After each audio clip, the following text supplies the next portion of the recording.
Hi everybody, I hope you're having a great day. In this video, I'm going to be covering Blockbuster. He made his very first appearance in X Factor, issue number 10, that was released in August of 1986. His real name is Michael Bayer, and he's a powerful mutant that stands 6 feet 10 inches tall and weighs 386 pounds, having brown eyes and a bald head. Now, due to Blockbuster's natural mutant abilities, as well as possibly being augmented by Mister Sinister, he has vast superhuman strength, the limits of which are not quite known, although we do know that he's not quite as powerful as an individual such as Thor. However, he did put his mark on the Norse god, which we'll get to in a minute. Nevertheless, he also does have vast superhuman stamina, as well as moderate superhuman durability, being able to resist many physical attacks, although it is possible to injure him. And he doesn't have any degree of the now ubiquitous healing factor, albeit he is a competent hand-to-hand combatant and street brawler. Now, to be straight with you, along with his vast superhuman strength, one of Blockbuster's hallmarks is the fact that he's been repeatedly killed and revived on multiple occasions. I won't delve into the weeds of every single one during this narrative, but I will note that he's been killed by Thor, Havoc, Arclight, Predator X, Warbird, Magneto, Chamber, and John Greycrow. So when you've been resurrected this many times, you may not really need a healing factor, even if it just seems to be by chance. Now, over the years of his villainous run, he's had many clashes with various superhero teams. But his story would begin with his membership in the Marauders, which was a villainous team tasked with heinous missions, which included the infamous Massacre of the Morlocks. This brutal act is one of the earliest significant events involving Blockbuster, and it sets the stage for his tumultuous existence. Now, during the Morlock Massacre, Blockbuster, alongside his teammates Harpoon and Sabretooth, inflicted severe damage on the hero Angel, specifically ravaging his wings. This brutal act of violence underscores the ruthless nature of Blockbuster and the Marauders as a whole. However, their actions soon drew the attention of Thor, the Norse god of thunder. In this initial encounter, Thor managed to defeat the trio, running them off.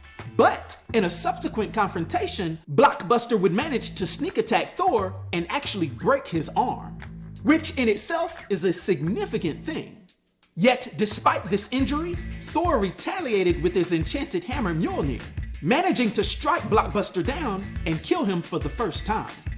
But, as we know, his death wouldn't be permanent, because he'd later be resurrected or possibly cloned by Mister Sinister. This revived version of Blockbuster continued his villainous activities, participating in another skirmish near the Morlock's tunnel against the X-Men. During this period, he fell under the corrupting influence of Inferno, which transformed him into a demonic version of himself. But Blockbuster's second demise came when he was tracking Trinity and the X-Man. In a twist of fate, he was manipulated by Jean Grey's illusions, leading to his death at the hands of his own teammate, Arclight. Yet, despite this, Blockbuster's story did not end there. He would be cloned once more by Mister Sinister and continued to serve in various missions, including a significant raid in Alaska in search of Hope Summers. But this mission would also end in his death. Yet, as we know, once again, Blockbuster would be brought back to life, this time joining the Marauders under the leadership of Dao Kao-man. Although this time, it seemed as if he was being compelled against his own will. He would initially join his team in attacking the X-Men, but we'd later see him fleeing in terror. Regardless of his attempted escape, his life would once again be cut short by Warbird, who killed him before Wolverine could extract any information from him. But, to go on, following once again another resurrection, Blockbuster and the Marauders would target the Morlocks again, resulting in another massacre. This act provoked Chamber, who was the leader of the Morlocks, to rejoin the X-Men. And in a follow-on confrontation, the Marauders ultimately surrendered, professing their innocence, but they were met with disbelief. Therefore, Chamber responded by burning them all to death with his psionic flame. But once again, Blockbuster's journey would take another twist with the establishment of the mutant state of Krakoa by Charles Xavier.